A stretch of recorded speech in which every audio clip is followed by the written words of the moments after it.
Morning, everybody. Good morning. I've been a college president too, so I know I got to get that call and response, right?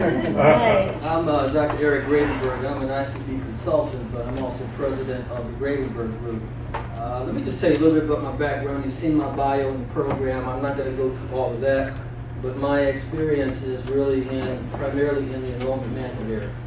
But my consulting firm focuses a lot on leadership development and change management. So I do a lot of executive coaching, presidents, CEOs, COOs to really help them take things to the next level. I'm a former college president, a former deputy chancellor. So as we were talking, about what it means to be a college president, the trials and tribulations, a lot of good stuff in terms of being an institutional leader. But I also have a background in student affairs, and that's really kind of my first love, being a student of really trying to make sure that student success. I really want to, first of all, just thank you all for coming today. You had a little bit of a homework assignment. This is going to be a working session. I'm not going to be talking at you. I've learned as a college president and also as a presenter, we don't talk at folks, it's interactive. It'll be very cozy. This is conversational, colleagues in conversation. Feel free to say what's on your mind. I don't have to tell presidents and vice presidents and others that, but I want to make sure that we capture your thoughts, your feelings.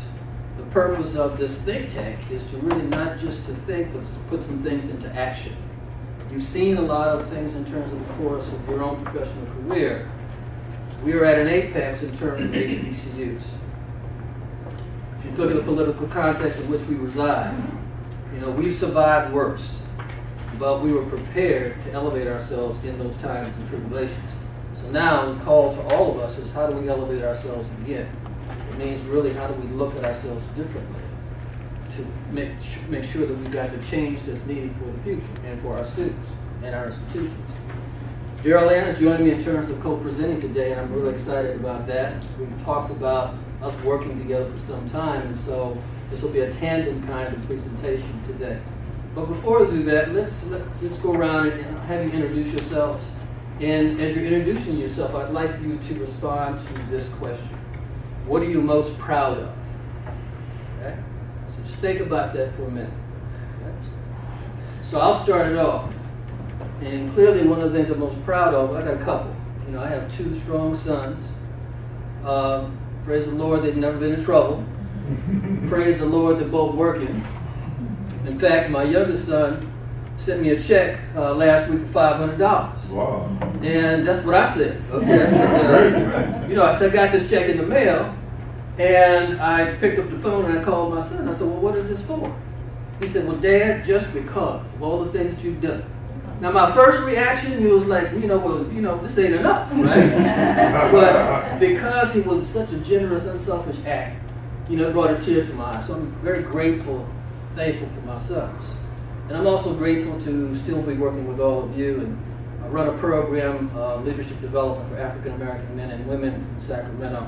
I'm real proud of that program too. So why don't we start here? State, who are you and what are you most proud of? Well, I'm the executive assistant to President Jimmy Jenkins at Livingstone College and vice president for communications. Yeah. I'm most proud of the time that I've spent, some 25 years at that institution. I've grown with the institution professionally, and I'm proud of the work, especially in the last 10 years with President Jenkins, and the work we've been able to accomplish there, and how we've been able to, I think, sustain and hopefully stabilize the institution for the next, years after we're finished with our charge there.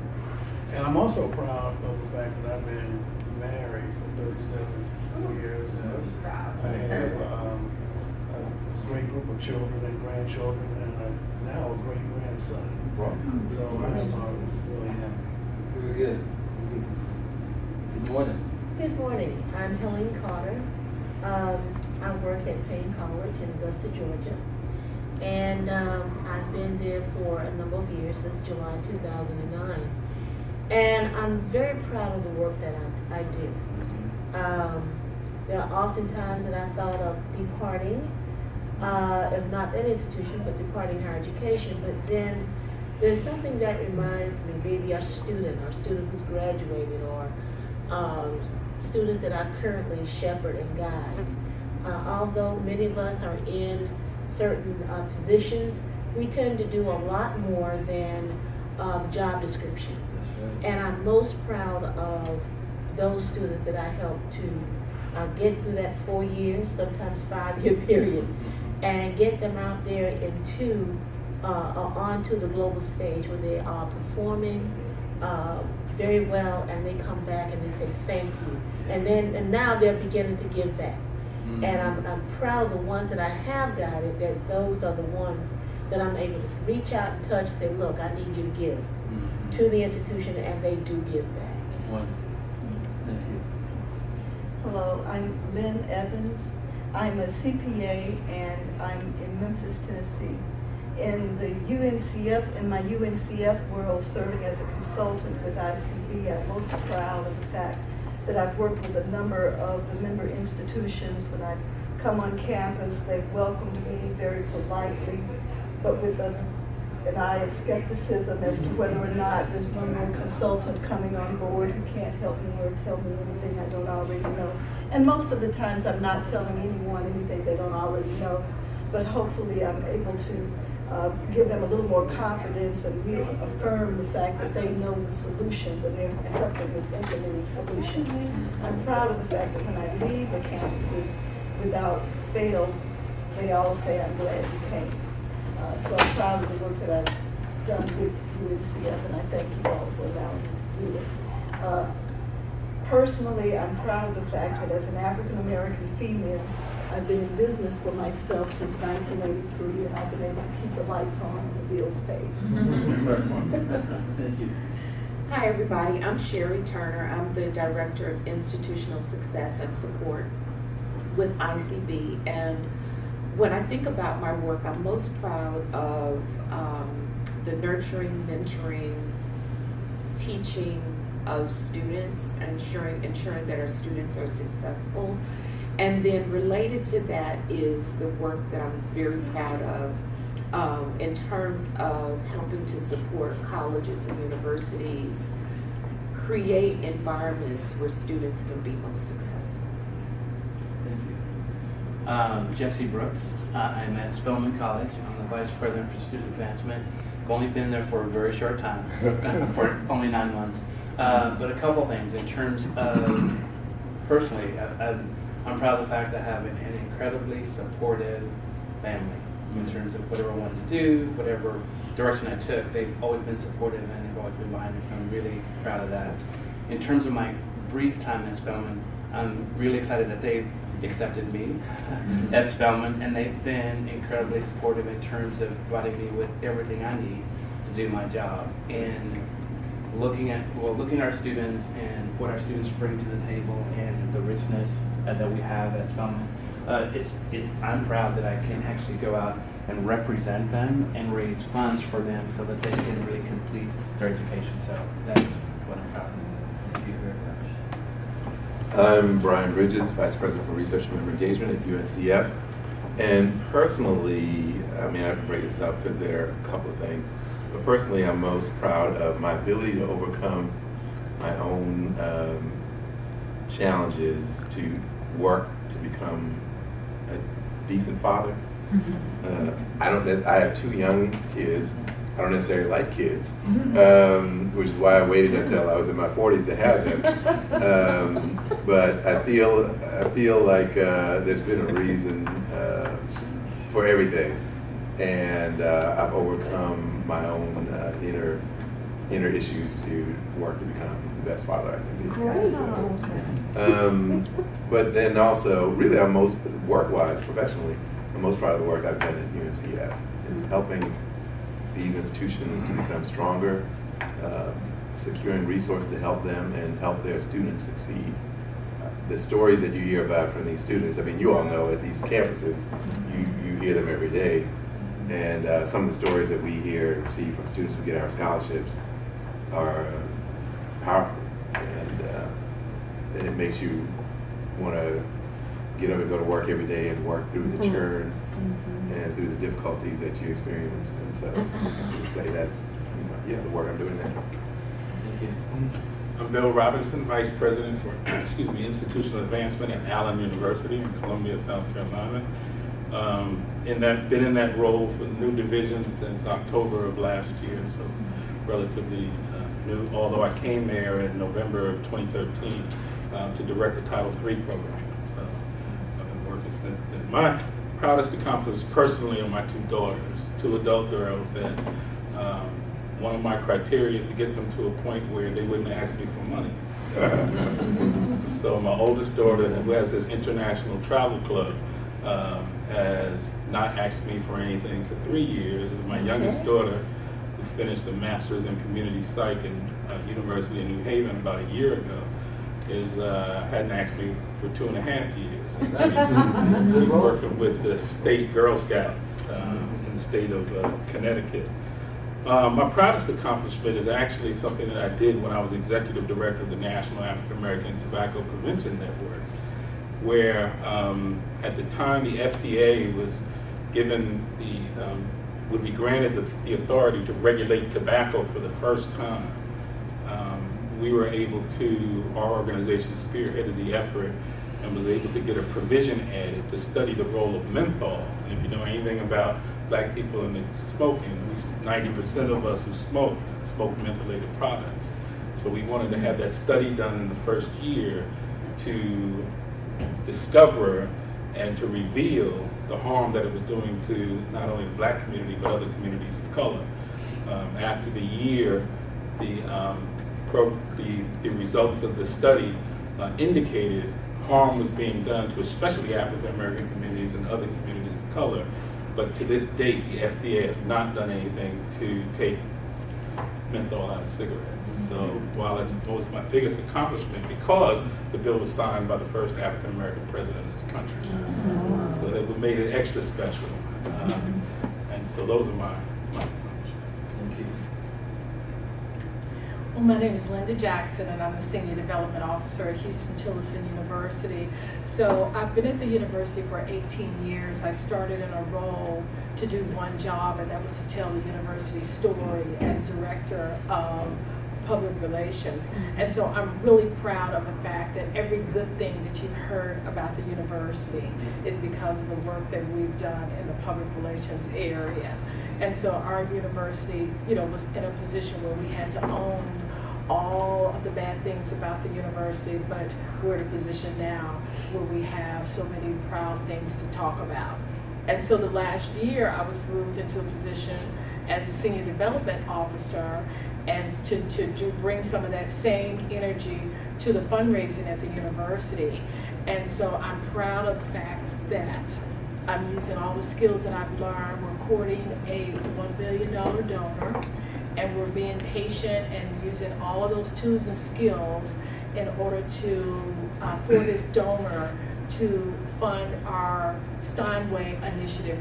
We're working to become an all Steinway school, and this one donor is very, very interested. After hearing about it through the public relations effort, they approached the university and said, I can do this, I want to do this. And so we're moving through those steps. So I'm going to be proud when we close that $1 billion contribution. And then personally, I'm proud of the fact that regardless of what's going on around me, every single day, every day has its challenges. Every day is a new day. It doesn't matter. I'm in that gym every day. And so I am proud of that fact that every day, even here, it almost borders on obsession, we're in that gym. Fantastic. Good morning to everyone.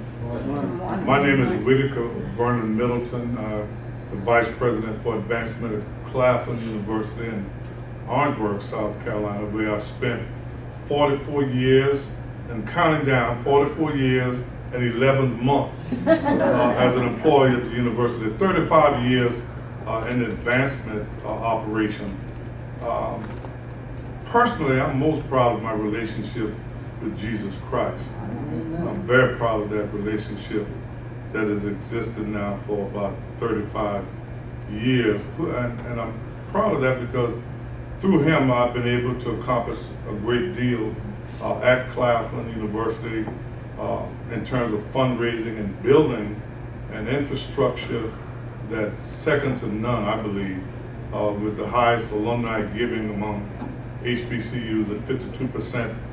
In addition to that, we raised over $146 million in capital campaign fundraising. And so I'm most proud of that relationship and the legacy that we have built at Claflin. I'm very pleased to be here and to be a part of this think tank and to witness this program that we have with UNCF. Through the capacity building grant program, we've been able to do a lot at Claflin, so I'm very pleased to be here and to be a part of this group today. Thank you. Thank you. Good morning. My name is Barbara Moore, and I am Vice President for Institutional Advancement at Benedict College in Columbia. I'm proud just being a part of that great staff. I give credit to the people I've worked with for many years, and I give credit because I've been successful because of how they have also worked. We've grown 175% from where we started in the advancement program to where we are now. Our alumni give over $1 million a year in annual unrestricted support. Yes. Just recently we received a $2.5 million from one of our grads, and that's one of the highest amount we've ever gotten from one of our graduates. And I take a great deal of pride in that, to be able to say that we've had one of our grads to do that. So I'm proud of what has happened at my institution in terms of the progress I have seen in the area of institutional advancement. And I'm proud of all those people I work with to have made it happen under my leadership. Capital campaign was a success. And also our annual fund continues to be a success at my institution. I am proud as a female because I've given a great deal of my life to what I do at Benedict College. In addition to that, I'm a female who has headed one of the leading female organizations in this country to the tune of 125,000 women.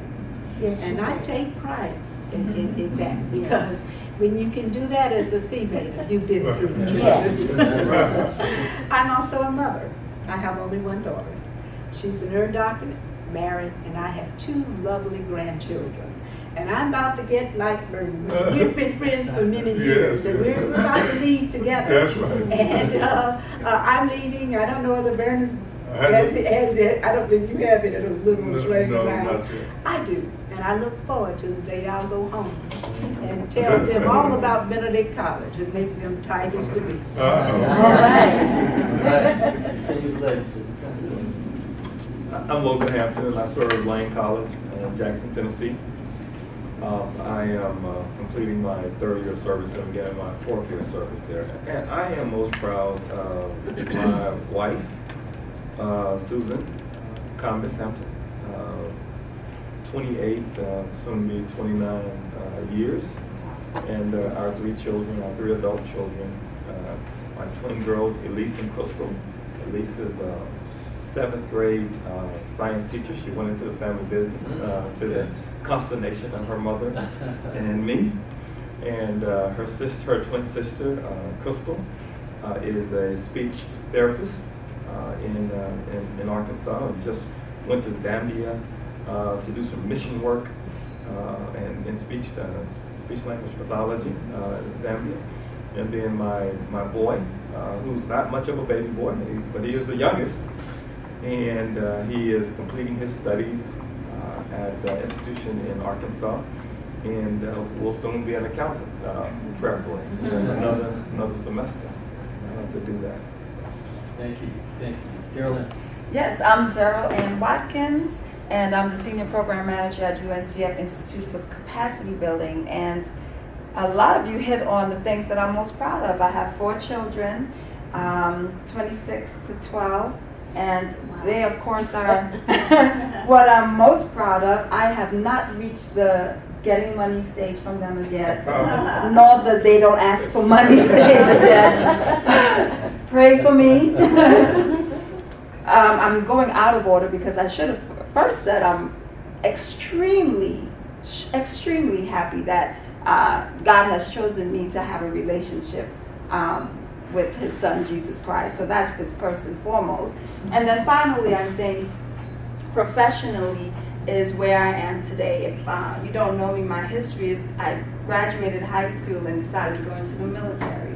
So I didn't go into my academic life until I had my I was pregnant with my fourth child. I had a C-section and went to school the next week. But that was okay because there was a purpose and a plan, and now I'm here and really excited about what we're doing at UNCF, Institute for Capacity Building, excited that I play a role in the institutional health at each of the member institutions, and excited that I get to be a part of this great organization. Thank you. Thank you, thank you. Thank all of you. I spend a lot of time doing that because we need to know each other's stories, number one. Secondly, affirmations are so important. Given the work that we do, waking up every morning and affirming those positive things gives us that spiritual armor that we need. That's important. You need to be proud of those things because you need that going into to do battle sometimes. Even in joyous situations, you need that. For this group, we are part of a team. We're a family. So we're creating family and relationships. So we need to know about each other. Before we do any work, before we break bread, we need to know each other. So that's why I spend a lot of time of us knowing each other. I also spend a lot of time with young men, and I tell them, one of my jobs is to brainwash you to think for yourself. And they look at me crazy, brainwash me to think for myself. Okay? And a lot of times they haven't been able to think for themselves. Somebody's thinking for them. But our work today is going to focus on these things. The role of the think tank. We're going to give you some definitions of what that means and perception. The challenges and opportunities. We're going to do some work. We provided some homework, and we want to get that feedback from all of you. And we're going to catalog some of those challenges and those opportunities. Because we're going to transcribe that, because at the end of today's session, I'm going to play back what the think tank came up with in terms of those challenges and those solutions. We're going to look at data through a framework, a paradigm that Darryl and I have been kind of working on to kind of challenge our thinking in a framework for action. Darryl? Right, and we're going to talk about innovating the future. Well, what does the future look like? Are we still talking about the 21st century? Do we need to move on? But really and truly, since we are not as institutions in the 21st century as yet, we need to start looking at changing our paradigms, right? We're going to talk about accountability. Well, who takes the onus on this work? Who's responsible? And finally, we're going to talk about developing a blueprint for action. It's great to be thinkers, but then what are we going to do about it? How are we going to move forward, and what steps are we going to take? Mm-hmm. So here are some of the immediate objectives. Right. There are quite a few things that we want to come from this. We want to, of course, engage in a dialogue. This is what we're doing right now. We handpicked each and every one of you as subject matter experts. Because you are in the trenches, you understand the challenges and you understand the opportunities for your institutions. There is no one that knows better, and we want to actually talk about it. We don't want to sweep it under the rug. We want to discuss what really are the challenges, and not just that it's bleeding, but that there's a cut, there's a wound, and how did that wound happen? We want to identify components of a framework to assist institutions with innovation. So once we've discussed it, then we need to put some kind of process in place. We need to put it in a way that we can easily identify the challenges, the opportunities, and the steps. And we want to find out if, after we have had this conversation, if any of you would be interested in continuing in this venue, continuing this think tank, understanding that the purpose is to develop strategic action plans that will bring change to not only your institutions, but to UNCF member institutions and eventually other HBCUs and PBIs. So the role of the think tank, there's a lot of definitions out there. Okay, that's one of them. Kind of a research institute. There's one I just pulled from Wikipedia. Okay, here's another one. A group of experts and thought leaders come together, think strategically to create ideas, to formulate policy recommendations. But I like this one the best. A group of dedicated professionals who think critically without bias to address systemic issues or problems by creating new solutions that are counterintuitive to conventional wisdom. Okay? So thinking outside of the box, thinking like there is no box. So those are the things that we think about what a think tank is all about, providing some creative, forthright, forward-looking solutions. And this is the framework that Darryl just talked about and what we're going to try to accomplish today. And this, after this slide, then we're going to get into the actual work, what that means, what does that look like, and get your feedback. But again, you know, what's not just the tools, the toolkit, what's the takeaways? What are going to be the takeaways from our presentation, from the presentation for the folks who've listened to all the presentations yesterday and today? And there were some great presentations. How do we pack it in such a way that it has meaning for folks, that they can take these things home and use them? Now, I also have to let you know a lot of what you hear from me are words from my grandfather. One of the things he told me when I was 5 years old, he said, "Boy, I'm going to tell you something you already know." And at 5 years old, I thought I was pretty smart. So, "Why are you telling me again, Grandfather?" He said, "Because sometimes you need to hear it again." So I respect the fact that a lot of this you already know, but we need to reinforce it and maybe unpack it and relearn it. Okay? The second thing he told me is the last one to see the water is the fish. And I use that one a lot because we get so immersed in our environment, it's hard for us to really figure out what's going on outside of that environment, even within our own milieu. So we got to get out of that water sometime. Okay? I do a lot of 360s with CEOs because sometimes we get so focused on, you know, we don't even understand what's going on around us. Okay? So there'll be a lot of my grandfather through my presentation. So, but one of the things I want to do is to recognize your intellect. There's a lot of this you already know. Okay? Here's a paradigm that shift that Darryl and I were talking about. It's important for us to anticipate the needs of the future. That's what this whole thing about data is about. Is to learn and be able to predict. And then after we get that information, how do we innovate? What's that change process? If you've been in higher education all your life, in terms of your work life, we've always gone through some changes. Change is constant, right? Staff tell you, when are we going to stop changing? I'm tired of changing, right? Change doesn't slow down. And then how do we sustain that change? And that process begins all over again. Now, interesting conversation that Darryl and I had about this slide. See, I had the anticipation frame as the largest, because that's where the data collection, that's the analysis. That's where you really get into where you are before you can move forward.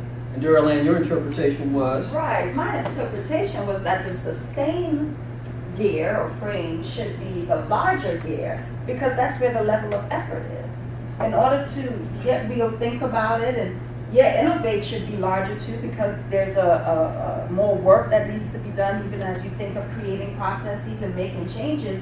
But then when you want to sustain something, to me, the level of effort should be that bigger gear in the frame.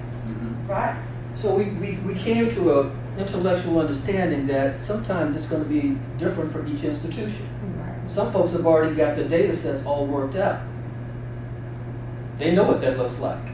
They know how to ask those questions. They're now at the innovation and sustaining phase, so those gears may be different. So this is not a one-size-fits-all, but it represents a kind of prototype for us to think about. How do we shift the mentality? How do we begin to do that? There's a great book called Paradigms, and they talk a lot about the anticipation frame. How do you begin to anticipate the needs of the future and be able to respond to them so you meet or exceed the needs? Okay? So let's move on. Here's where the work's going to begin. This is the part where your homework comes in, and all of you were asked to identify 3 challenges and how we can use data to anticipate the needs of our stakeholders. So I'm going to transcribe this, and Darryl is going to kind of direct the conversation from here. But give us your thinking, your expertise in terms of the challenges that you see, not just for your institution, but HBCUs in general. Finances and resource development. So tell me, what about the finances and resource development? acquiring additional finances, and I want to preface that by saying, oftentimes we think that the answer to all of our problems is money, but it's just not.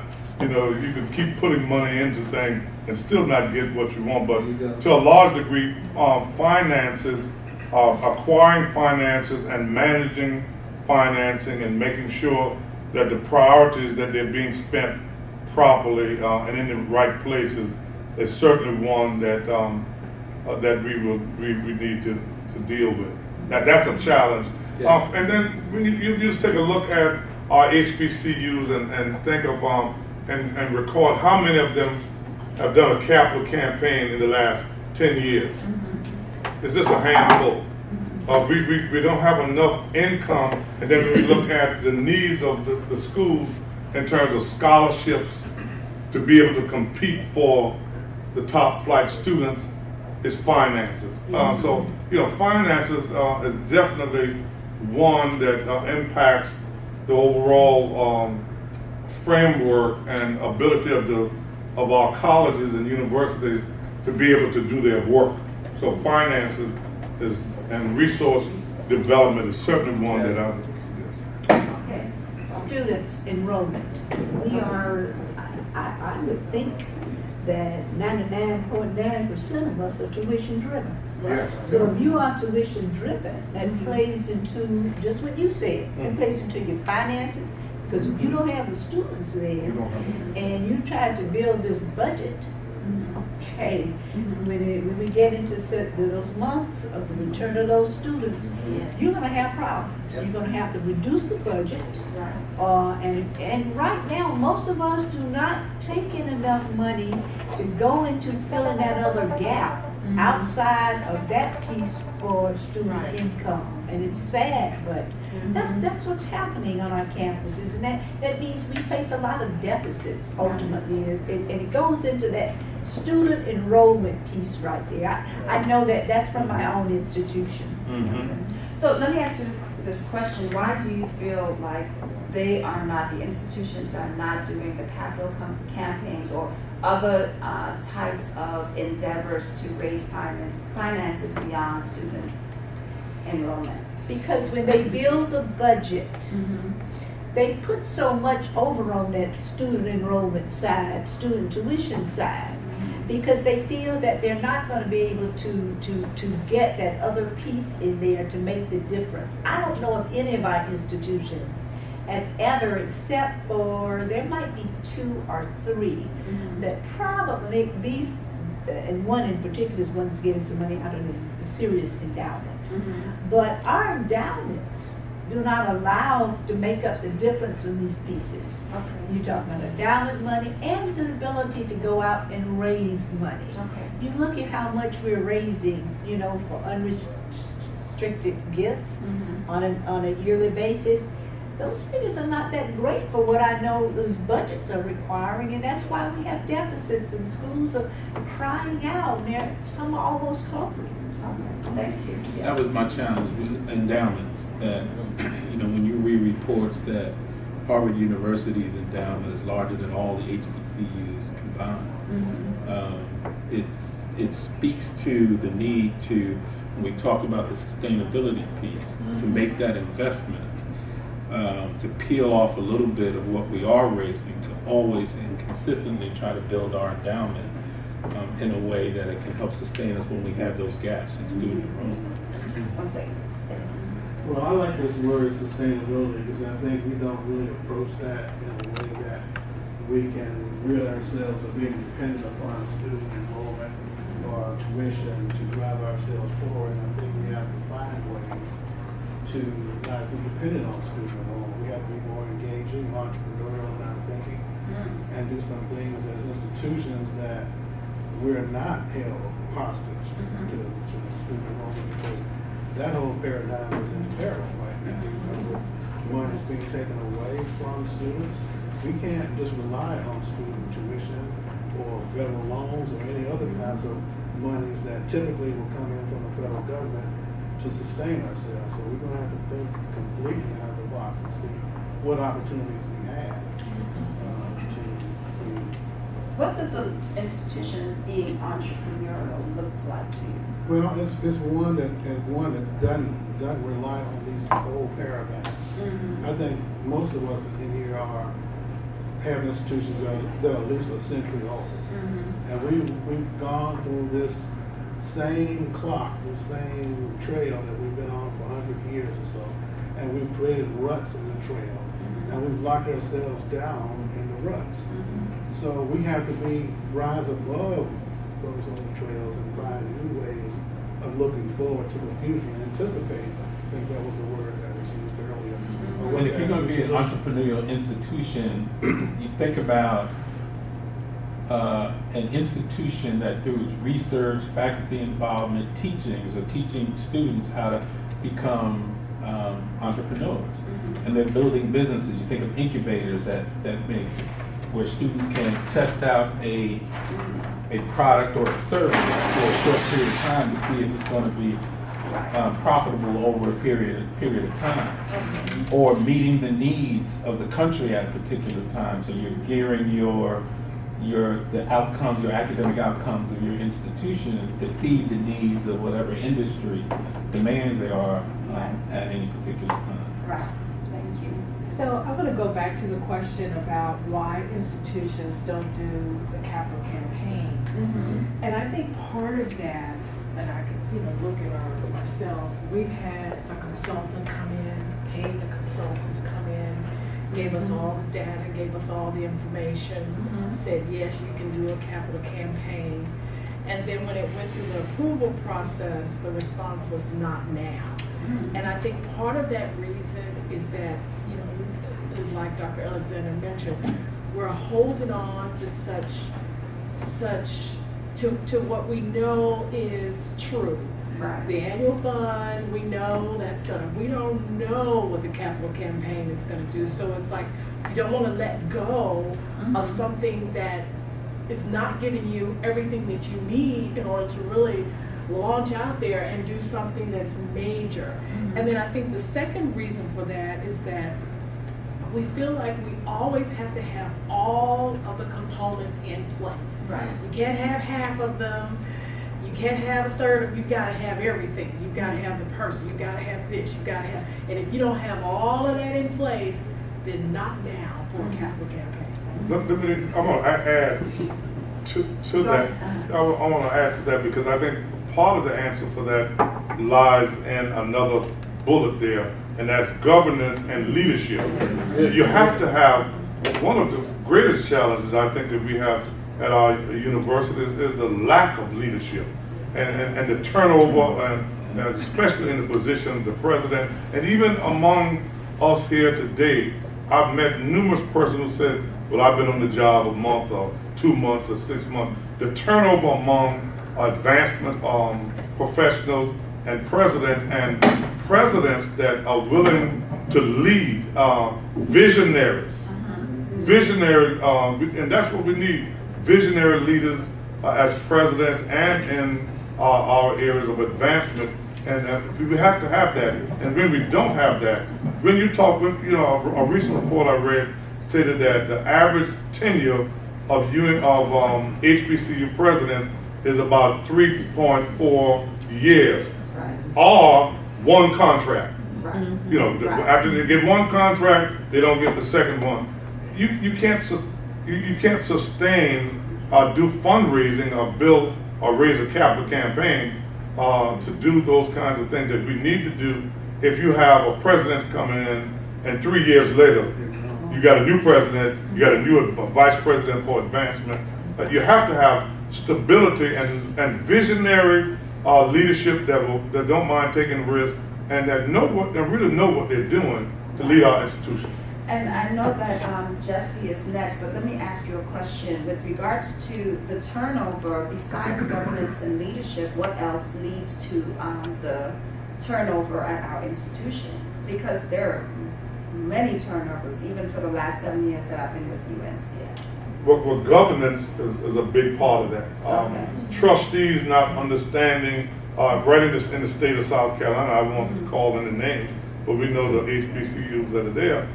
We've had some serious issues with governance, where trustees are getting involved. Trustees are supposed to deal with making the policy, you know, not running the university. But we have had instances in our state, for example, where trustees actually want to get involved with running the institution and telling the president who to hire, who to fire, and being involved in even putting on fundraising events and collecting the money and those kinds of things. And so the governance part of it, of trustees understanding their jobs and what their responsibilities are to the university is a big, big issue that needs to be solved. So does everyone agree that the issue with turnover is more governance and leadership than finance, like how much we pay the people to come in? I think it's a combination. The other thing I think is there seems to be, and I was reading this somewhere, I may have heard it while I was here yesterday, that it seems to be the highest academic office, when there's a vacancy in the presidency, they pluck the next person from the highest academic office. So provost, Yes. VP for academic That's affairs, what it does. or whatever that situation is.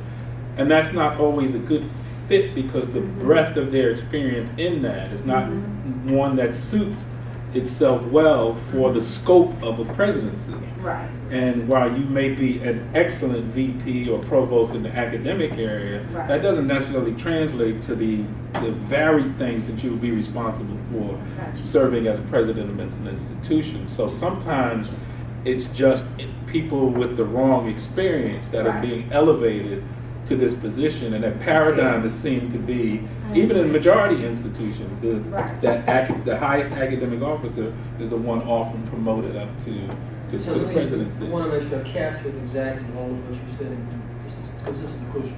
It talks about continuity of leadership okay, and the quality of leadership. So what I heard you say, Mr. Robinson, is that we probably need a much more disciplined succession plan. Not a succession plan of convenience, of who's next in line. Yeah. It might be, Or but shift the paradigm, from a little this what seems to be this unwritten rule across the country that it's the highest academic officer who should now fill this position.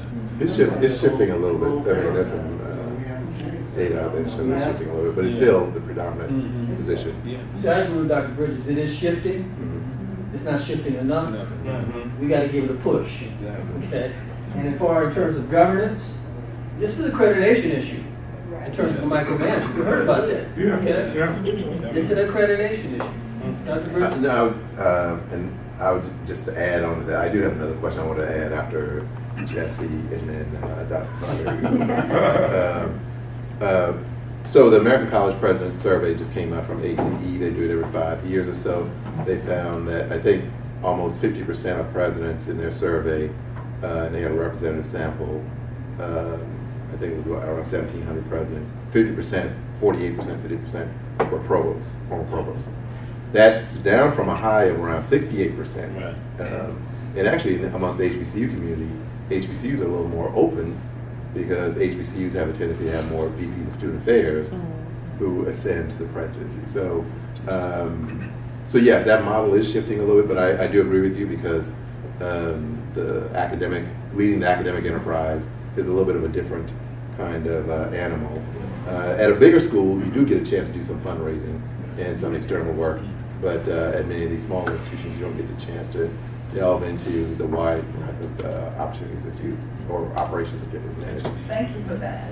Justin? I want to go back to a couple things that you mentioned in terms of challenges, in terms of endowments. I do agree with the group. I think that's incredibly important. I mean, I think, focusing on increasing the endowment so that there's a sustainable resource coming to the institution is incredibly important. I mean, I know that's something that we're focusing on. I mean, we definitely want to build our endowment so that we don't have to rely on some other places for support. So that's something that we're focusing on. Another thing too, as well, is we know that we need to diversify our support. So when you talk about entrepreneurial thinking, we're definitely looking across the board in terms of what are our alternative revenue sources and looking across the campus to see what kind of skills that we have or programs that we have that can generate revenue for the institution. Mhm. So we're Yeah. actively looking at how we can bring additional money into the institution so that we can help offset tuition and those kinds of things. So we just know that's something we have to do, Right. and we're just kind of moving in that direction. Do you have, when you say moving in that direction, when you say you know it's something you have to do you have the tools to do or know how to implement something like that? You know, I think it goes back to having a strong board of trustees, and I think that Okay. we have a pretty strong board of trustees, so they're kind of working with us to Yeah. kind of look at what we have to offer and trying to help guide us in terms of this is going to be most beneficial for the institution. Here are ways that you can really kind of generate more resources. So we kind of have their support, but also we're working with an outside consulting group to come in and kind of survey all that we do, and they're going to tell us, well, there's some opportunities here, there may be some opportunities there. So that's what we're doing. Okay, thank you.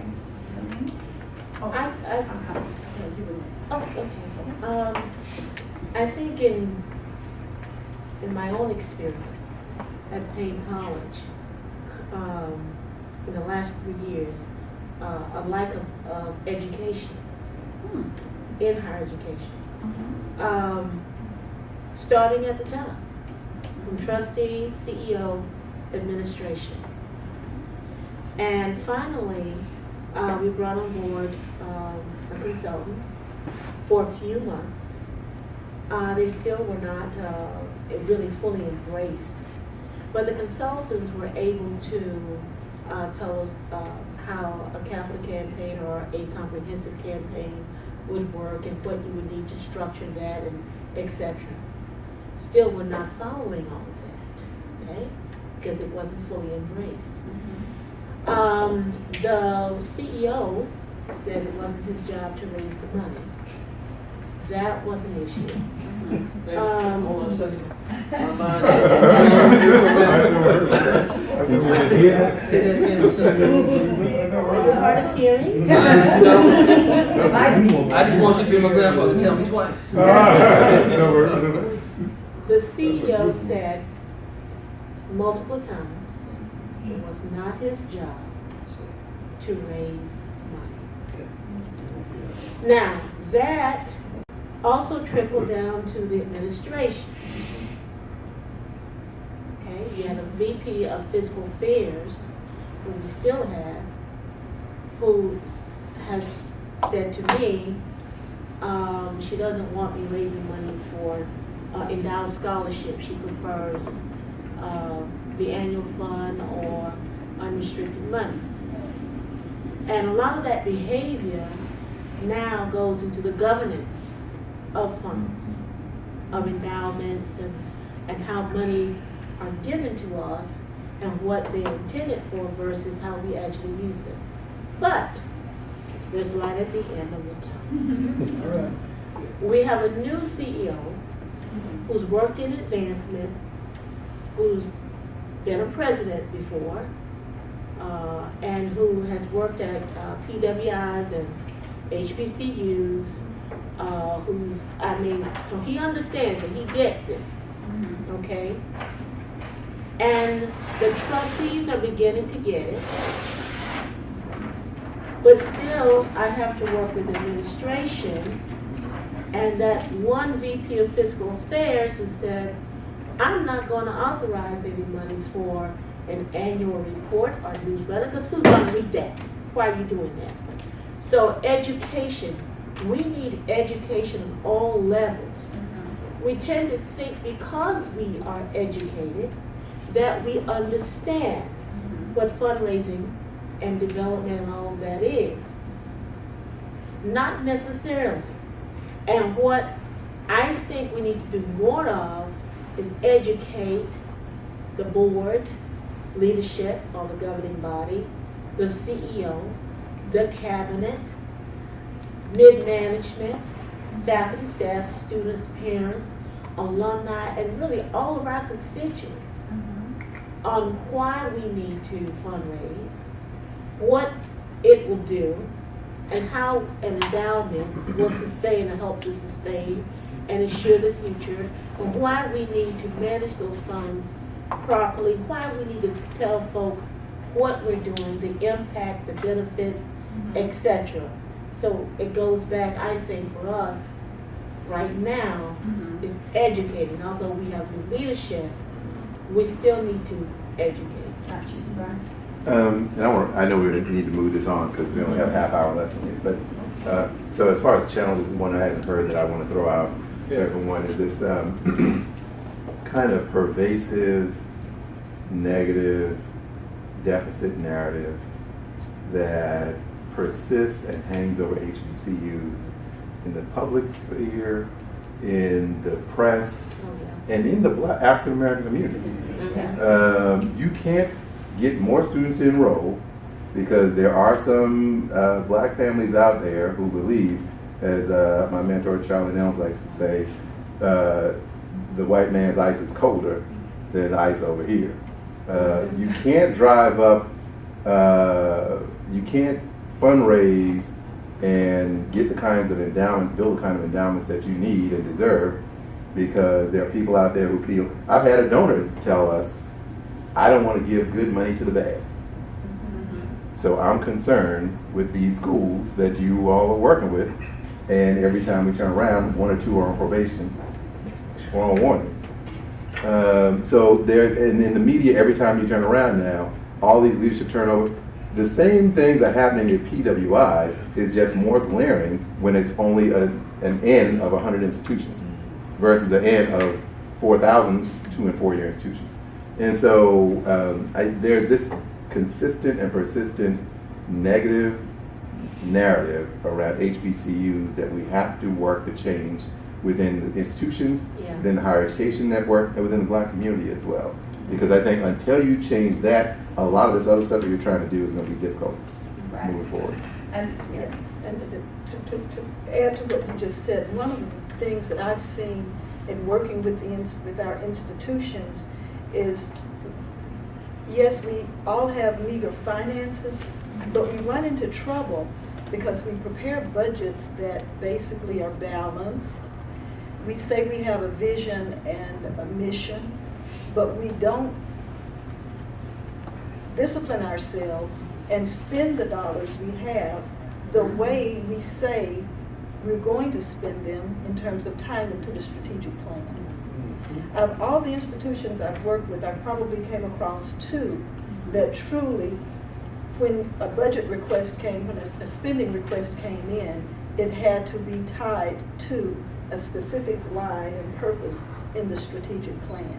So one of the ways we have to address the narrative is to ensure that we're being disciplined in that way, but we have to also identify someone on the public relations side to always be doing what Dr. Whelan said yesterday, have someone ready to print some positive press, so when the negative press comes out, it's not the only thing that they hear about our institutions. As we talk about the governance piece, we tend to, at our HBCUs, in my view, also focus more on the personality of the president or the personality of the board chair, as opposed to focusing on the reputation and character of the institution itself.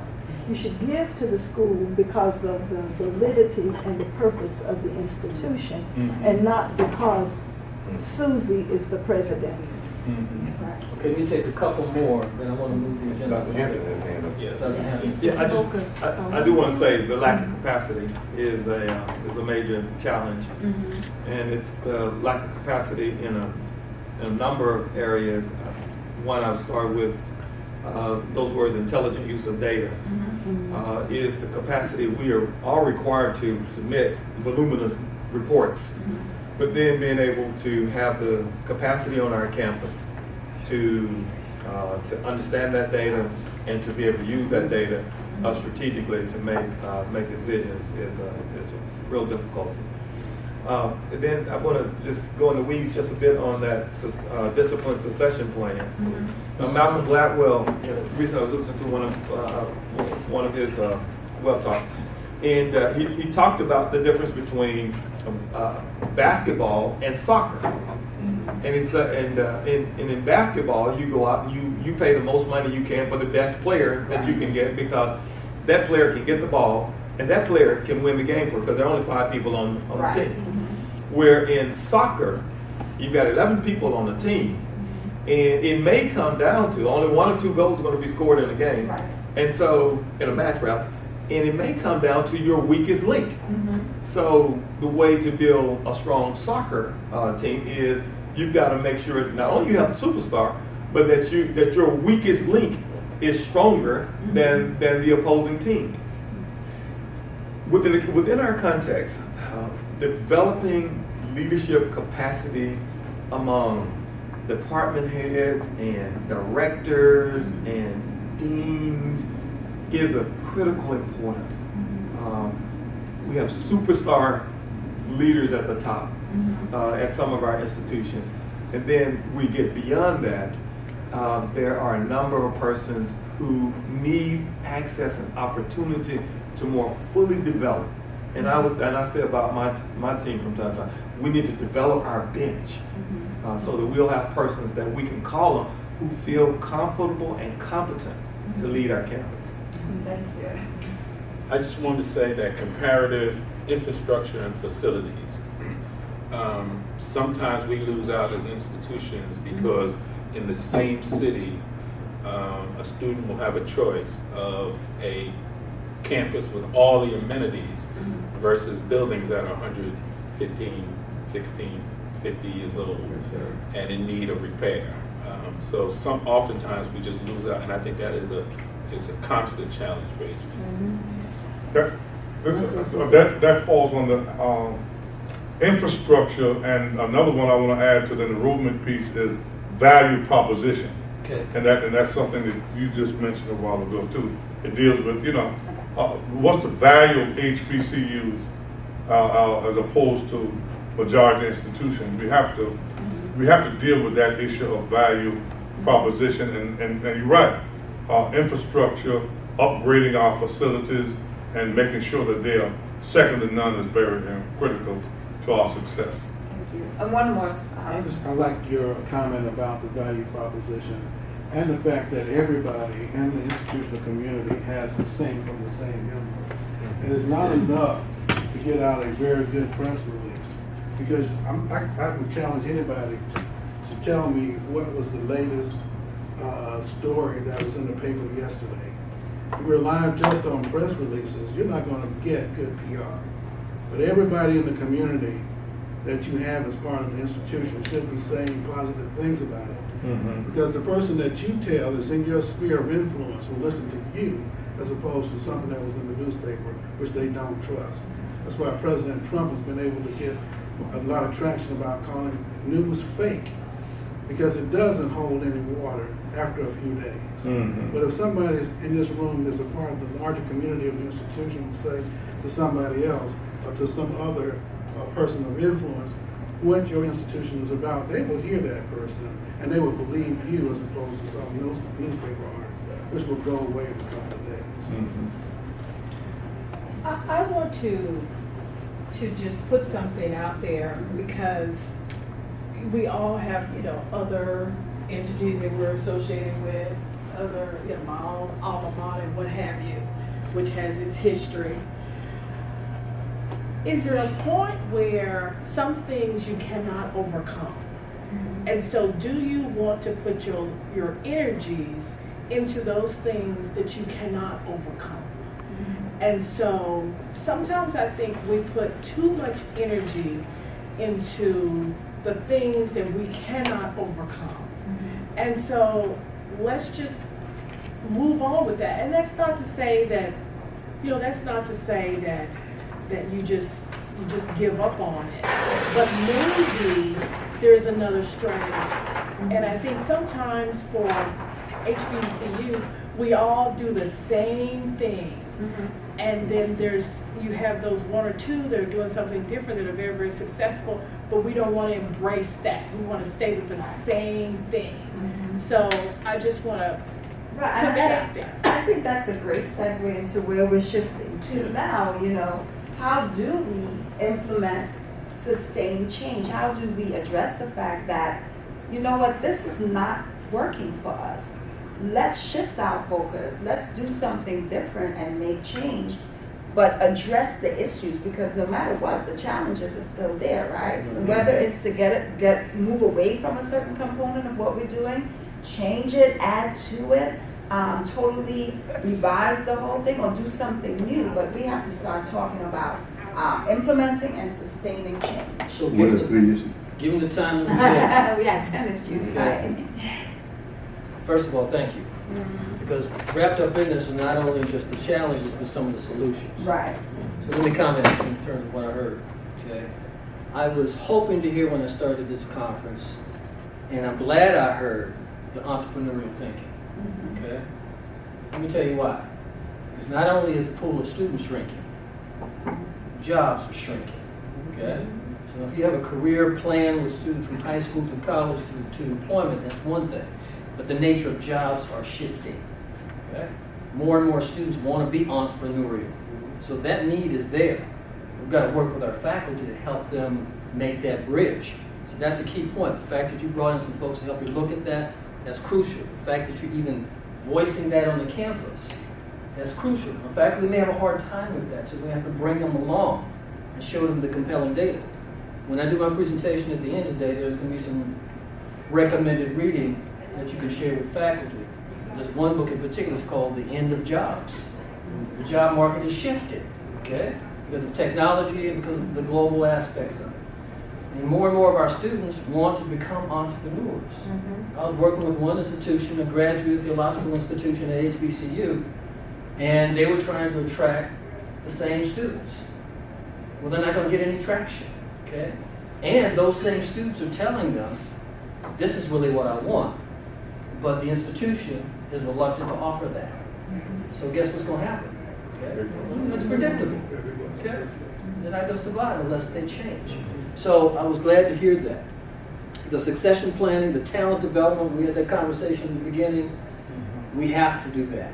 Okay? There's some folks that are ready for that, but we haven't prepared them. We just throw them into it. Okay? So it has to be disciplined. But now, how do we tell our colleagues when we get back in the bigger session, what's the blueprint? I'm outlining these challenges. What would be the blueprint that we want to give them in terms of innovation and change? Okay? It would be great if we could be like the accrediting agencies as Bell Whelan's discussed and just mandate stuff. But we don't have that kind of. You know, this is really an all-day workshop. We're trying to do it an hour and a half. This is one of the reasons why we want the think tank. You know, you guys are the inaugural group. This is why we think the think tank needs to continue, because there's a lot more heavy lifting that has to go into this. When we still have institutional leaders, even though they have moved on, but they don't think that their role is to not fundraise, to go out and solicit dollars, that's an education, that's a training issue, that's a lack of understanding and no clear role and responsibility that we can address. So what do we give our colleagues when we get back in the room? Because they're going to ask. So I was going to say, absent of that, okay. Can we? Most HBCUs belong to one of two organizations, Thurgood Marshall Fund or UNCF. Can we, from those two entities, kind of talk about, for member institutions, these are recommendations we're making for moving forward? Yeah. And we can hit all the HBCUs. Sure. Absolutely. I want to say, I mean, it may go to that point you were making earlier about the fish is the last one to see the water. I just would say embrace our brain. Okay. Embrace our brain. Celebrate it. Share it. Yeah. Don't back up. Exactly. Because if we go away, I assure you, when persons look out and say, well, we have this problem in higher ed. How can we solve this problem? They will, in response to the environment that they see, create, whoever the they is, and create institutions that look a whole lot like ours. And so we ought to celebrate it, embrace it, and tell our story. I know you all in this room don't need to hear that, but I just think it's an obvious thing that we just need to. See, that goes back to my platform. Tell you something you already know, but you need to hear it again. Yeah. Because we will second guess ourselves, and we'll outthink ourselves. that we forget our true values. It doesn't mean that we can't change, but we never lose that core.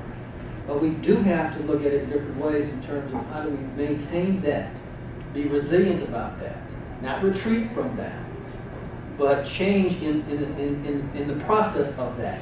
Okay?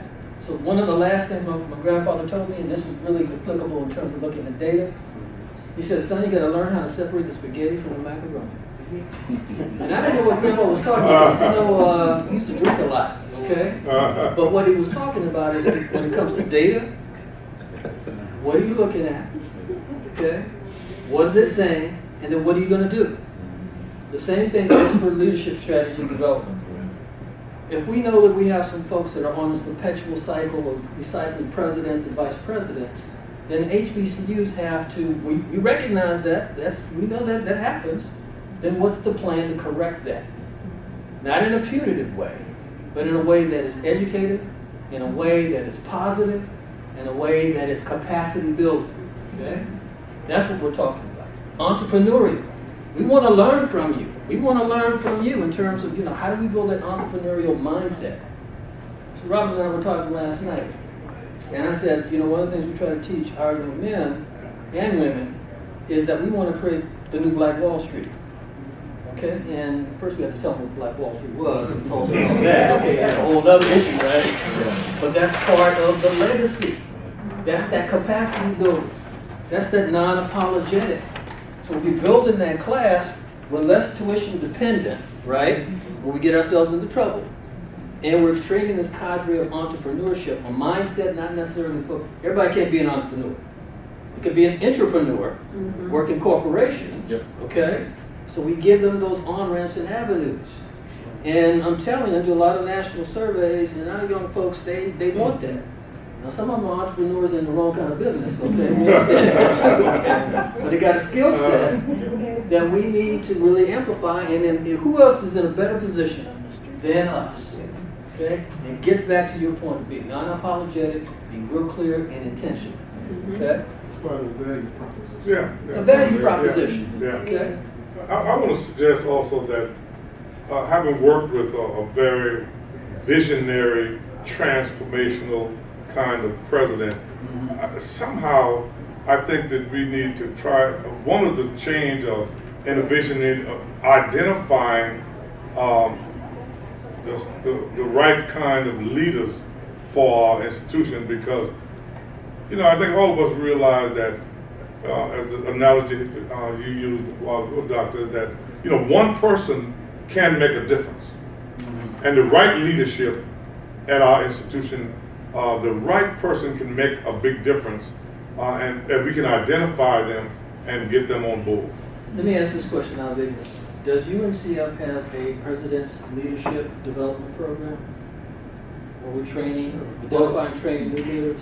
So I have been whining to the ICB to return to the days of old that I've heard about. Okay. That there was a retreat that back in the day that the UNCF would take presidents and vice presidents and department heads, and they'd go and learn about the operation of institutions. And out of that training, a number of HBCU or a number of UNCF presidents and perhaps HBCU presidents. Hampton does it too, like that. Okay. So see, let's go one step beyond that. Return to that. But how do we begin to identify that talent who have aspirations to be and prepare them to be? Okay? And sustain. And sustain. It's sustain them with Part of coaching. that is the partnership as well, because we found in talking to our peers in our own neighborhoods, there are things that we do, they cannot figure it out. They don't understand it. They don't know how. They're trying to get what we have. And they put these models in place, but they can't get it. And let's just say students, let's just say African American students, Hispanic students. They do everything they possibly can to get students, and they cannot do it. And so I think part of it is partnerships. Harvard has a program where they're they're training individuals or teaching individuals to be college presidents. Mhm. So maybe the partnership should be to link to that, because they can get you in the program, but what happens after that? And so maybe that's where a UNCF can come along and say, we know how to do this. Right.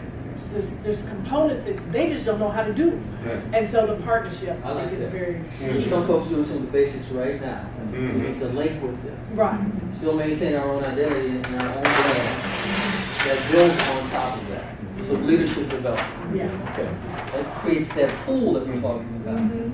So if anybody is looking for someone, a rising star, for example, Mhm. who's been inculcated with the values, Mhm. one of your responsibilities is to fundraise. Mhm. One of your responsibilities to really understand what FTE means. Come on now, I've been there. Right? You can say amen, have mercy. Amen. And you know, it gives the president and or vice presidents and other institutional leaders a pool from which to tap. And let me tell you what it also does. It also recognizes that all of you, one way or the other, could be contributing faculty to that institute. Okay? So it's reciprocal. Because, you know, you guys are planning to retire. I've retired, but let me tell you, it's great, right? But at the same time, I know the two of you. I don't know you that well, but you still want to be connected. Oh, yeah. You still have a lot of intellectual and historical knowledge that you need to give back. Okay? People, I'm going to tell you what's going to happen. We had this conversation last night. You're going to be more than this. They're going to be tapping you when you leave. Okay? And that's a good thing, because they know you still got the energy, you still got the fire. So there's a lot of ways for you to give back. I tried to retire 3 times, okay? And each time somebody wanted me to do something else, and because of the commitment, the love we have for the students. So why don't we put it in a crucible that is really kind of, we make our own, okay? We create our own presidents, okay? Not to say that we can't pick a president outside of that. But it gets back to your point. All new presidents, all new provosts, all new VPs should go through this process. So we sustain our leadership. And that's crucial. Okay? That could be one of the functions of the think tank. I think so. I think Exactly. so. What are we missing? Yes. I want to say just one thing that I don't think we really give much thought to. When our students graduate, they don't necessarily jump right into a job or an entrepreneurial thing. But they can learn while they're here with us in these institutions to learn some skill that they can apply for work outside of what their major might offer them. Okay. And I'm suggesting that because when they graduate, there's a period of time they have to start repaying those loans that they borrowed. But they might not necessarily, they can go out and say, I know how to lay brick, I know how to paint, I know how to plumb, I know how to do this. And then we make this a part of that learning experience. They'll have some educational options when they graduate. So they can do something else. That's what I'm trying to get my son. I'm saying, go with a painter and learn how to paint. Do something else that you know how to do with your hands. That was the old Tuskegee model. Work with hands. But you can do something with your mind and your hands, and you have a better opportunity or more options to take care of your family, take care of yourself, to give back to your mom and dad for the stuff that they So do. for the bridge, but after they graduate, it's crucial. Yeah, but I think somehow we need to integrate that kind of thinking in this educational experience that we are giving our kids. Okay. You might want to look at the model Paul Quinn. Aren't they doing it? I had heard that they were, but I don't know enough about it. Okay. I know one They thing. got rid of a football field and created a farm. Actually, Is that right? Is that what Yeah, happened? they An squashed organic the football farm. program That's Okay. different. and turned the football field into a farm Yes. that is now making money. It's providing products for the food service, Yeah. and they're selling it on the market. And then all those students are required to work. You're doing that too? Yes, and they're on the farm to table kind of thing we're using with Yeah. our culinary arts and hospitality. See, now, that's a story within a story. Yeah. Okay? Sometimes we get so used to just tackling things that, we don't need to. Or the grandfather said, jumping up and down in the same hole, it gets tired. You don't get anywhere. Yeah, those kids are comfortable with our people. We're coming to an end. This part I hate because we're just getting Just get Rick started. rolling. Okay. I want to know, I need to get some consensus on, because I don't want to superimpose my values on anybody. But was this first stage helpful? Is this something that you want to continue? Okay? Because there's a lot more work that needs to be done. Somebody's got to do the thinking about where is the future. And when I was doing some work at Central State, one of the things I encouraged the president to do was to create micro R&D units within every department, research and development. So everybody was thinking about the data, okay? And so it all fed into institutional research because I'm a trained ethnographer, so a lot of my stuff is qualitative. But that stuff has a lot of value. Everybody knows it, okay? And so there's got to be a way that, for the think tank, provides that kind of information and guidance to UNCF leadership and ICB in particular to move it forward. But I need to get, I don't want to say that this is something we want to do and you guys don't want to do it. So I just need a feeling one way or the other. I'm not wedded to it, but I wanted to get at least my position on it. Is something you want to do? Continue? Definitely. All right. It's much needed. All right. Okay. Good. So I'm assuming everyone says yes. Yeah. Okay. So I want to thank you for your time Thank you for and your intellect.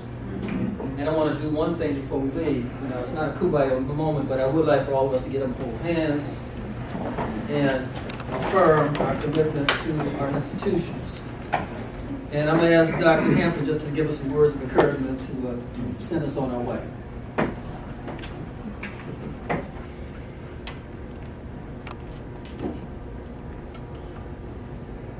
Well, let me, on behalf of the group, thank Dr. Gravenberg for leading us in this effort, and for Darryl and Watkins, for both of you all for your intellectual and your spiritual leadership and guidance to us today. But then to each of you, my colleagues, certainly it's my pleasure to be in this space with you. And to hear your inspiration, to hear your commitment, to hear your expertise, and to know that our institutions are in fact in good hands. We have nothing to be ashamed of, everything to be proud of. And we go forth from this place knowing that all things are possible. For those who are in Christ Jesus. I'll put that piece in there. That all things are possible. And in this body of work, we are in fact more than conquerors. We are supernakios. We are with God. Greater is He that is in us than he that is in the world. There is no problem, no challenge that is before us, that we don't have the capacity, that we don't have the intellect, that we don't have the resources to overcome and to achieve it. Blessings to you all. Thank you. Thank you all. Thank you. Thank you. Look forward to seeing you again. All right.